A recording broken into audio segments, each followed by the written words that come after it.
ሰላም ጤና ይስጥልኝ ውድ ተማሪዎች የሶስተኛ አራተኛ አምስተኛ እና ስድስተኛ ክፍል ተማሪዎች ዛሬ ሰብሰብ አድርጌ ነው የጠራኋችሁ። ምክንያቱ ምንድነው?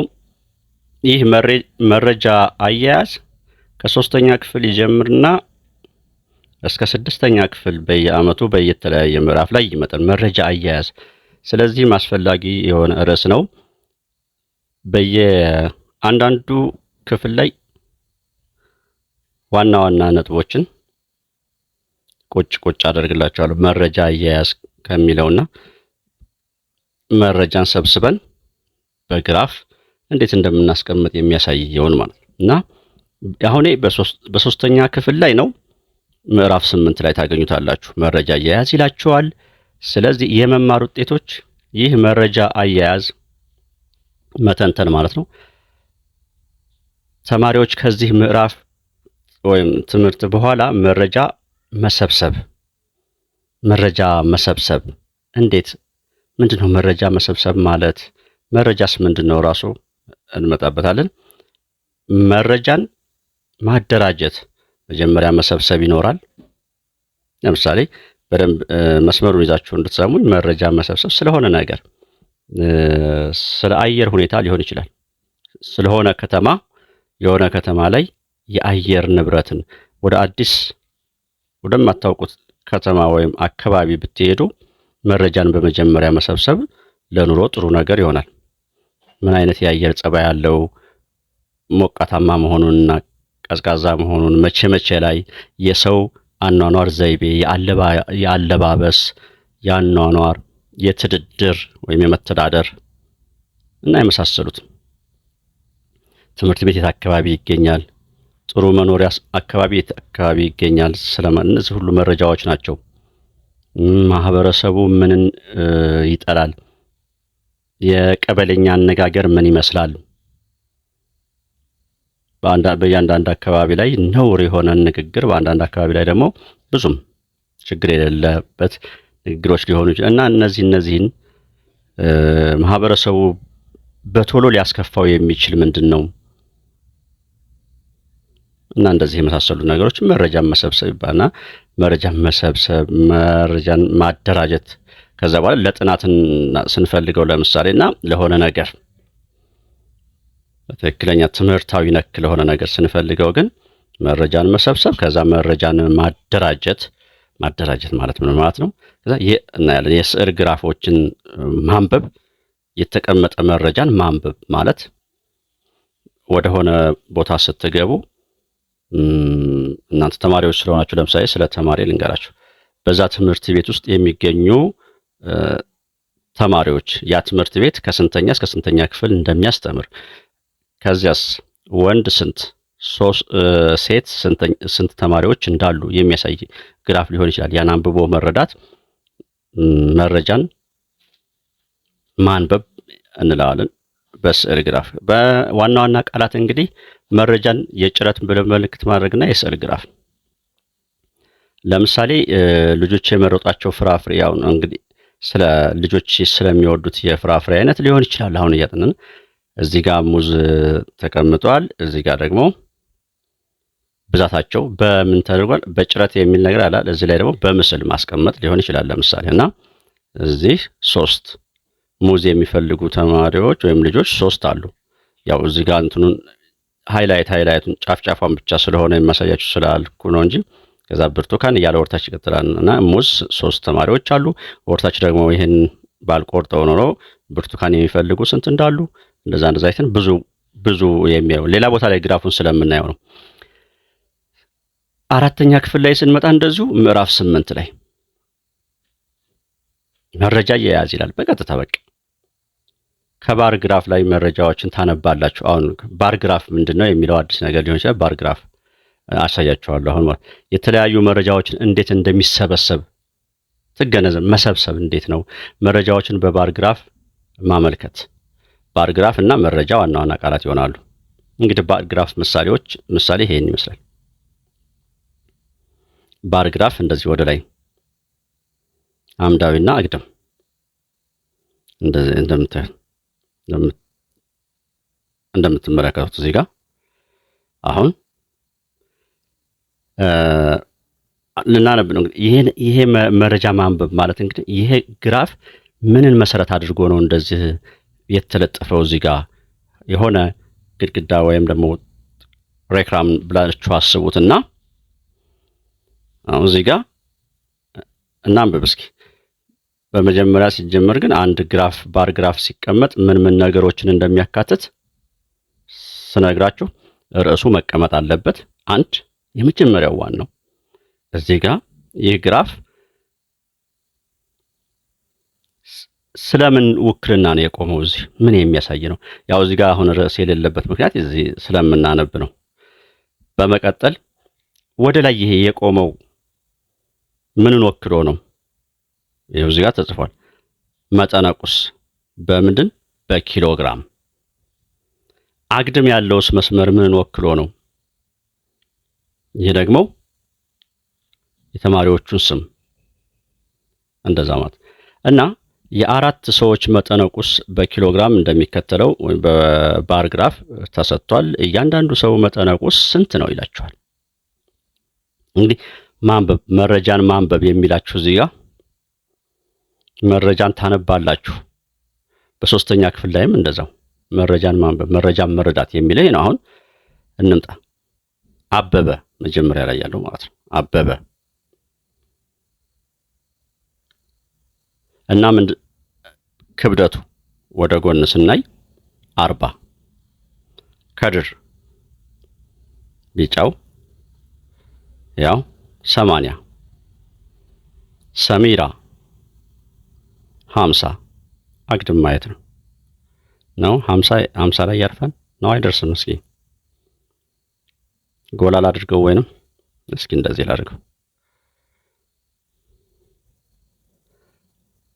50 ወይንም ደግሞ 50 ላይ የማይደርስ ከሆነ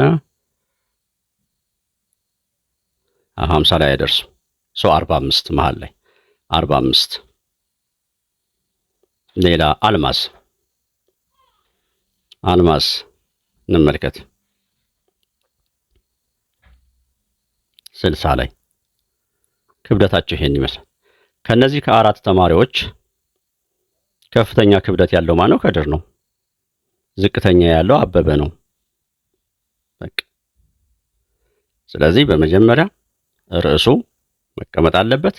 ከዚያም ባር ግራፉ ቋሚውና አግዳሚው ስያሜ መስጠት አለበት። ሌላ እነዚህ የምታዩቸው ግራፍ ባሮቹ ወይም ሳጥን የሚመስሉት ወይም ሬክታንግሎቹ መጠናቸው ከፍታውን አላልኩም፣ ስሙኝ በደንብ እንደዚህ ቁመታቸው መጠንን የሚገልጽ ስለሆነ እሱ እንዳሻው እኛ ልንገልጸው አንችልም፣ ባለው መጠን ነው። ለምሳሌ አበበን እዚህ ላይ እንዲቆም ያደረግነው ክብደቱ ነው እንጂ እኛ ፈልገን አይደለም። ከድር እዚህ ጋር እንዲሆን ያደረግነው ክብደቱ ነው፣ ፍጥረቱ አፈጣጠሩ ነው የራሱ። እንደዛ ሰሚራም እንደዛ፣ አልማዝ እንደዛ። ነገር ግን ውፍረታቸው አሁን ይሄንን የአበበን እንዲህ አድርገን እንደገና የከድርን ደግሞ እንዲህ ቀጭን ማለት ነው። ወደ ጎን ያለው ስፋት የተለያየ መሆን የለበትም። ሌላው በየመካከላቸው ያለው ክፍተት ተመልከቱ። በእያንዳንዱ ላይ በመካከላቸው ያለችው ባዶ እኩል መሆን አለባት። ለምንድን ነው ይሄን የምታደርጉት? በውፍረት የምትለያዩት ከሆነ ሰው ምን ይገነዘባል? አንዱ ወፍራም እንዳልኳቸው አሁን ያበበን ስናስቀምጠው እንደዚህ ወፍራም ብናደርገው የከድርን ደግሞ እንዲህ ቀጭን ብናደርጋት ሌላ የተለያየ ትርጉም ያለው እንዳይመስል መረጃን በትክክል ለማሳየት በዚህ መሰረት ያውላችሁ እዚህ ላይም ሌላ ግራፍ አለ። ቁመትን በሜትር የሚያሳይ ነው። ታረቀኝ ያው ወደ ላይ ያለው የተሰጠው ባር ግራፍን በማንበብ የእያንዳንዱ ልጅ ቁመት ስንት ሜትር እንደሆነ ያሳያልና እንግዲህ የተማሪዎቹን ወይም የልጆቹን ቁመት የሚያሳይ ባር ግራፍ ነው ማለት ነው። ይሄ ወደ ላይ የቆመው መስመር እንትናቸው ቁመታቸውን ወይም የቁመት መጠናቸውን ያሳያል። አግድም ያለው ደግሞ የተማሪዎቹን ወይም የልጆቹን ስም ወክሎ ተቀምጧል። yes በአምስተኛ ክፍል እንደዚሁ ምዕራፍ 5 ላይ መረጃ አያያዝ አይገርምም? ይሄን ምዕራፍ መርጫ ያመጣሁበት ምክንያት ለዚህ ነው። ይሄ ነው ውይይት የምዕራፍ 5 ላይ ተማሪዎች ከዚህ ምዕራፍ ወይም ትምህርት በኋላ ቀላል መረጃን ትረዳላችሁ። ባርግራፍ መስራት፣ መተርጉም አሁን እስካሁን ባየነው ውይይት መስራትን ነው ያላየነው፣ እሱን እናያለን። እንግዲህ እንደገና ነጥብ ግራፎች ያው በነጥብ ማስቀመጥ ነው። ነጥብ ግራፎችን መተርጎምና መስራት፣ የመረጃ አማካይን ማውጣት፣ እሱን በአሁኑ ክፍል አናይም፣ በሌሎች ክፍል እናያቸዋለን። ቀላል ሙከራ ታካሂደን ውጤታቸውን ታያላችሁ ይላል። ስለዚህ ባርግራፍ ዋና ዋና ቃላት ባርግራፍ፣ ነጥብ ግራፍ፣ አማካይ፣ ሙከራና መተንበይ ማለት እንግዲህ እንዴት አይነት ምሳሌ ልስጣችሁ መሰላችሁ? ስለሆነ ነገር መተንበይ ማለት ዝም ብሎ አንድ የተማረ ሰው ሲተነብይ እንደዚህ ያናላልን ጭስ እያጨሰ ምናምን በተለምዶ የሚባለው ጥንቁልና ምናምን ሳይሆን ከሆነ ሳይንሳዊ ሂደቶች ተነስቶ ወደፊት ሊመጣ የሚችለውን መናገር ማለት ነው። ምሳሌ በምትማሩበት ትምህርት ቤት ውስጥ ዘንድሮ ያሉ ተማሪዎች ብዛት 1000 ከሆነ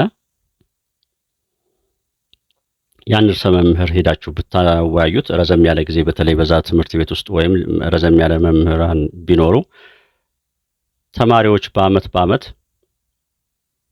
ምን አይነት ባህሪ እንደሚያሳዩ ብዛታቸው በአመት ቢያንስ በየአመቱ 100 ተማሪዎች እየጨመሩ ይሄዳሉ። ስለዚህ የሚቀጥለው አመት ተማሪዎቻችን 1100 ተማሪዎች እንደሚኖሩን እንገምታለን ብሎ ሲነግራችሁ ዝም ብሎ በጭፍኑ ሳይሆን በአመት የህዝቡ ብዛት መሰረት አድርጎ ተማሪዎች በአማካይ ነው 100 ተማሪ ከቀድሞ አመት እየጨመረ እንደሚሄድ ሊነግራችሁ ይችላል። ይሄ ነው ወደፊት መተንበይ ማለት። የሆነ ጨለምለም ሲል ደመናን አይቶ ዝናብ ሊዘንብ ነው ብሎ መናገር፣ ይህ ከዚህ በፊት በሚፈጠሩ ሂደቶች በማወቅ ማለት ነው። ሌላ መተንበይ ልንገራችሁ። ለምሳሌ 4 አልኳችሁ የሆነ ቁጥር 8 12 አሁን ቀጥሎ የሚመጣውን ቁጥር ስንት ነው? እርግጠኛ ሆኜ የምናገረው 16 ብላችሁኛል። ምንም ያደረጋችሁት ነገር የለም። ተነበያችሁ ቀጣዩን ቁጥር እንዴት? ከኋላ ያሉትን ነገሮች ያው ፓተርን ይልና ራሱን ችሎ ይሄ ፓተርን አለ እና መግቢያ ላይ እዚህ ጋር አሁን አንዴ ወደ ኋላ ልመልሳችሁማ ወደ መጀመሪያ ወደ ጀመርንበት ብንሄድ ከኋላ ተምራችሁ 3ኛ ክፍል ላይ መሄዱ ተሆነ 3ኛ ክፍል ላይ ነው የጀመርኩላችሁ። 3ኛ ክፍል ላይ ስንጀምር ራሱ 2ኛ ክፍል በተማራችሁት መሰረት ይላችኋል እና ተያያዥን 2ኛ ክፍል ላይ ራሱ መረጃ አያያዝ ይጀምራል ማለት ነው። በምን አስታወስኩት መሰላችሁ? እዚህ ጋር 5ኛ ክፍል ላይ ነው አይደል አሁን ያሉት። ቀደም ባሉት የክፍል ደረጃዎች ስለ መረጃ አያያዝ በተወሰነ መልኩ ተምራችኋል ይላችኋል። አይደል? በዚህ ምዕራፍ ደግሞ መረጃን መሰብሰብ፣ በባር ግራፍ እና በነጥብ ግራፍ መረጃን ማደራጀት፣ መተርጎምን በሰፊው ሰፋ የቁጥሮችን አማካሽ ከአንዱ ክፍል የሚለየው ምንድነው? የሆኑ ነገሮችን እየጨመረና ሰፋ እያለ መሄዱ ነው። እና እዚህ ጋር እንደምታዩት ተግባር ላይ በአንድ ክፍል ውስጥ ያሉ ተማሪዎች 20 ጥያቄ የያዘ ፈተና ተፈትነው ያገኙት ውጤት ነው 15 12 12 እያለ ይቀጥላል። እንግዲህ ባር ግራፍን ለመስራት በመጀመሪያ ምን ማድረግ እንዳለብን ተመልከቱ። አሁን እሺ የዚህን ግራፍ አድርጌዋለሁ። ኤኒዌይስ በዚህኛው ላይ ስለምናየው ነው። ሌላ ምሳሌ ስላለ ነው ወደፊት። ኤኒዌይስ የዚህን ሃይላይቱን ብነግራችሁ ለምሳሌ እዚህ ጋር አንድ ሰንጠረዥ በመጀመሪያ ማዘጋጀት ይኖርብናል። ይህን ሰንጠረዥ ወደ ግራፍ ከመሄዳችን በፊት ማለት ነው። ይሄን በሁለት እንከፍላለን። ምን ብለን የተማሪ ውጤት ማለት ነው። ተማሪዎች ያመጡት ውጤት በዚህ በኩል እዚች ጋር ትንሹ ነጥብ ስንት ነው? 12 እዚህ ጋር ይታየኛል። ትንሹ 12 እሺ፣ ከሱ ያነሰ የለም ማለት 12 አሁን እሺ፣ እዚህ ጋር ውጤት ነው ብያቸዋለሁ። እዚህ ጋር ደግሞ ብዛት እና ውጤት 12 13 14 እያልኩኝ እስከ 20 ድረስ እጽፋለሁ። 13 14 15 16 17 እስከ 20 ድረስ። ከዚያ እዚህ ጋር መሙላት ነው። 12 ያመጡ ስንት አሉ እንቆጥርና እዚህ ጋር እንሞላለን። 13 ያመጡ 14 በቴብል መልኩ ስናስቀምጥ ይሄን ይመስላል። እመጣበታለሁ ስላለኝ ነው፣ ምሳሌ ስላስቀመጥኩ ነው። እሺ ያውና እዚህ ላይ የምታዩት ባር ግራፍ እንደነገርኳችሁ ርዕስ ያስፈልጋል ብያቸዋለሁ። የፍራፍሬ አይነቶችን የሚጠቁሙ የህፃናት ብዛት፣ የፍራፍሬ አይነቶችን የሚጠቁሙ የህፃናት ብዛት። ይሄ ደግሞ ወደ ላይ የተማሪዎቹ ብዛት፣ ይሄ ደግሞ የፍራፍሬ አይነቶች። አሁን ሙዝ የሚፈልግ ተማሪ 3 አለን። ፓፓያ 4 አለን። አናናስ 2 አለን። ማንጎ 7 ላይ ያበቃል። ብርቱካን 4 ላይ። እዚህ ጋር እንግዲህ ጥያቄ እኩል ፍራፍሬ አይነቶችን ስንት ተማሪዎች አሉ? 4 ተማሪዎች ፓፓያና ብርቱካን የሚወስዱ እኩል አሉ። እሺ ከሁሉም ከፍተኛው ማንጎ። ይኸውላችሁ እዚህ ጋር የአካባቢው ህፃናት ብዛት የሚጠቁሙ ፍራፍሬ የትኛው ነው? የአካባቢው ህፃናት በብዛት የሚጠቀሙት የፍራፍሬ የትኛው ነው? ያው ማንጎ ከፍተኛው ረጅም ስለሆነ ማለት ነው። በዝቅተኛ ደረጃ የሚጠቀሙት የትኛው አይነት ነው? በዝቅተኛ ደረጃ ያውና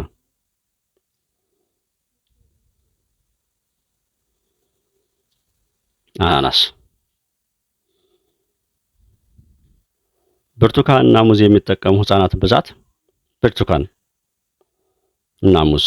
ብርቱካን ያውና 3 ብርቱካን ያውና። እሺ ብርቱካንና ምንድነው? ሙዝ ነው የተባለው። ይሄ ሙዝ ነው። ብርቱካን ያው 3 እና 4 ጠቅላላ net ብርቱካን እና ሙዝ የሚጠቀሙ ህፃናት ብዛት አጠቃላይ 7። እኩል ብዛት ያላቸው ህፃናት የሚጠቀሙ እኩል ብዛት 4 ነው ብለናል። እዚህና እዚህ ምንና ምን? ፓፓያና ብርቱካን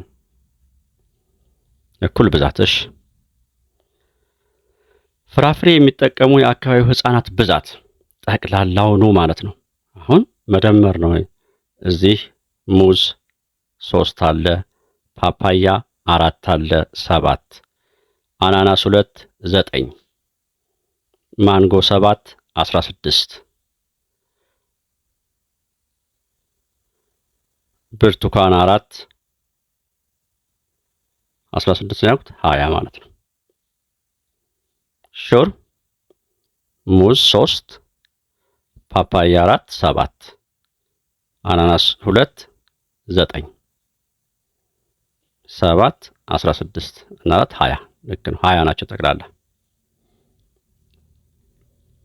አሁን ይኸውልናላችሁ እዚህ ጋር ቅድም አለ አዘጋጅቼ አስቀምጫለሁ ያልኳችሁ ይሄ ነው። ይሄ እንግዲህ እንደምታዩት እዚህ ጋር የምታዩዋቸው የጫማ ቁጥር ነው። የእግር ኳስ ተጫዋቾች የጫማቸው ቁጥር ነው። አሁን ሰንጠረዥ ጀምሬ የተውኩት እና እዚህ ጋር ስላለ ነው። ያው የጫማ ቁጥር ትንሹ 33 ስለሆነ ከ33 ያውን እስኪ ፈልጉ።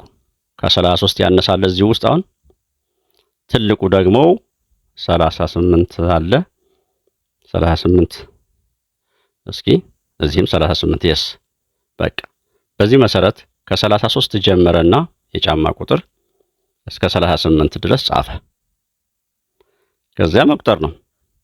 33 ብዛት 33 ቁጥር የሚጠቀመው 5 34 3 ያውና አንዷን እንኳን እንፈልግ እስኪ 33 ነው የመጀመሪያው 33 5 ነው ያለን። እስኪ እንቁጠር። እስኪ 33 አንድ እዚህ ያለን ያው 1 2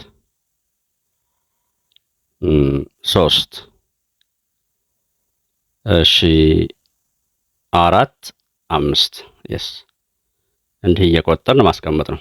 አሁን ይሄ በሰንጠረዥ ማስቀመጥ፣ ከዛ ወደ ግራፍ ማስቀመጥ ደግሞ ይሄው አሁንም ደግሜ እንደምናገረው ሶስቱም ነገሮች ተቀምጠዋል። ርዕስ አለው።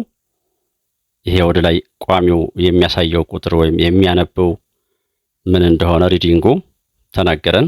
ይሄ ወደ ላይ፣ ይሄ ወደ ጎን ደግሞ የጫማ ቁጥር። አንድ አሁን እንግዳ መጥቶ ይሄን ነገር ቢመለከት ምን እንደሆነ ይረዳል። እነዚህ ነገሮች ከጎደሉ ግን አንዱ ከሶስቱ አንዱ ዋናዎቹ ከጎደለ ግን ለምሳሌ ርዕሱ ባይኖር እሺ የህፃናት ብዛት ይላቸዋል። የማን ህፃናት? ኬጂ የሚማሩ ናቸው ወይስ አካል ጉዳተኛ ናቸው ወይስ ማየት የተሳናቸው ናቸው? አይነ ስውር ምንድን ነው? እሺ እዚህ ጋር ደግሞ ቁጥር አለ። የክፍል ቁጥራቸው ነው። ለምሳሌ የጫማ ቁጥር አሁን ጫማ ቁጥር ስላለን እሺ እና እነዚህ ሶስቱ ነገሮች ተገለጹ። አሁን የሚፈልግ ሰው ይህን ነገር የሚፈልገው ከሆነ ተረድቶ ይሄዳል። በመቀጠል ይህ ባር ግራፍ እጅግ በጣም ጠቃሚነቱ ምንድነው? አሁን ተመልከቱ። እዚህ ልምጣ እንዴ። አያችሁ እንዴት አሁን 33ን ለመፈለግ እንዴት ተቸገርኩኝ። እንደዚህ ለመምር 33 ቁጥር የሚጠቀሙ ስንት ተማሪዎች አሉ? 2 እንዴት እንደምንቸገር 3 እንደዚህ 4 ሌላ እዚህ ጋር አያችሁ። ነገር ግን ይህን ባር ግራፍ ተመልከቱት። አሁን 33 ቁጥር የሚጠቀም ባንዴ በቃ መናገር እችላለሁ። ያው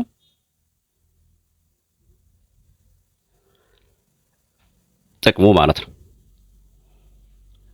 እዚህ ጋር ማስታወሻ የምትይዙልኝ ነገር ልጨርስ ነው የዛሬው ባር ግራፍ የተወሰነ ቁጥርና ይኸውላችሁ ባር ግራፍ የተወሰነ ቁጥርና እኩል ስፋት ባላቸው ሬክታንግሎች የሚሰራ እና በሬክታንግሎቹ መካከል ያለው ክፍተት እኩል የሆነ ብያቸዋለሁ። ያልኳችሁን ነገር መሆን አለበት። ባር ግራፍ አምዳዊ ወይም አግድማዊ። አሁን እዚህ ጋር ያየነው ባር ግራፍ አምዳዊ ይባላል ወይም ቀጥ ብሎ የቆመ። አንዳንድ ግራፎች ደግሞ እንደዚህ ወደ ጎን እነዚህ ምስሎች አግድም እንደዚህ ሊሳሉ ይችላሉ ነው። እንደዚህ ሊሆኑ ይችላሉና አግድማዊ ማለት ነው። ባር ግራፍ ለመጠኖች ማወዳደሪያ ይጠቅማል። የስ ይሄው 33 ቁጥር የሚጠቀም 36 ቁጥር የሚጠቀም ማን ይበልጣል? ቅድም ስለ ብርቱካኑ፣ ስለ ፓፓያ፣ ስለ አናናስ የሚጠቀሙ ስናወራ እና ማወዳደር ባር ግራፍ የሚከተሉትን ሐሳቦች ማካተት አለበት ብያቸው። ርዕስ፣ አግዳሚ መስመሩ ምን እንደሆነ እና ቋሚው። ሌላ የመጨረሻ ሐሳብ ይሄ ደግሞ ስድስተኛ ክፍል ያው ነው። በቃ እዚህ ላይ አላቆያችሁም። ስድስተኛ ክፍል ላይም እንደዚሁ መረጃ እየያዝ ያው ይሄን ከጨረሳችሁ በኋላ ስድስተኛ ክፍል ደግሞ በሰል ስለምትሉ ስለ ክብ ቻርት ይጨምርላችኋል። አተረጓጎም ሌሎቹ ክብ ቻርት ማለት ምንድነው? እንደዚህ በክብ መግለጽን። ከዚያ ተመልክቱ ካልኩሌሽን አለው ስድስተኛ ክፍል። አሁን እዚህ ጋር የተለያዩ ስፋት አላቸው እነዚህ እንደምታዩቸው። አሁን መጠኑን በማየት የትኛው ብዙ ክልል ሆነ ብዙ ክልል ያለበት ብዙ ነገር ይዟል ማለት ነው። ስለዚህ ከሁሉም ብዙ የትኛው ነው ስፋቱን በማየት እና እዛ ላይ ስትደርሱ ስድስተኛ ክፍሎች ላይ ደግሞ በራሱን ችሎ ፕሌሊስት ውስጥ በመግባት ስድስተኛ ክፍል ላይ ራሱን የቻለ በየሁሉም ክፍል በሶስተኛም በአራተኛም በአምስተኛም በስድስተኛም ፕሌሊስት በተናጥል ተንተን ያለ መልመጃዎች ጋር አስቀምጫለሁ እና በአንግል ያስቀምጠዋል። ራሱ በአንግል እንዴት ነው አንግሉ የሚሰራው ታዩታላችሁ። እዛ መረጃን መግቢያ የመጨረሻ ሐሳቤችን ለማለት ፈልኩ። መረጃ አያያዝ ማለት የተሰበሰቡ መረጃዎችን ለመተርጎም አያያዝ ማለት በሚያመች መንገድ የምናደራጅበትና የምናጠቃልልበት ዘዴ ነው እያልኩ የዛሬውን ውይይት አበቃለሁ። መምህር መሐመድ ነኝ ከማሜ ማትስ ዩቲዩብ። በሌላ ፕሮግራም እስከምንገናኝ ድረስ ወላጆችን ይህን እድል ፈጥራችሁ ከልጆች ጋር እንድነው ወላጅ ቤተሰብ በሙሉ ወንድም እህትም ሊሆን ይችላል። አመሰግናለሁ። ልጆች በደንብ ተማሩ። ሰብስክራይብ ያላደረጋችሁ ሰብስክራይብ አድርጉ ባካችሁ። 80 እና ከዛ % በላይ የሚሆነው ሰብስክራይብ ሳያደርግ የሚጠቀም እንደሆነ ያሳያል እና ሰብስክራይብ አድርጉ። ቻናሉን አበረታቱ። ቻው።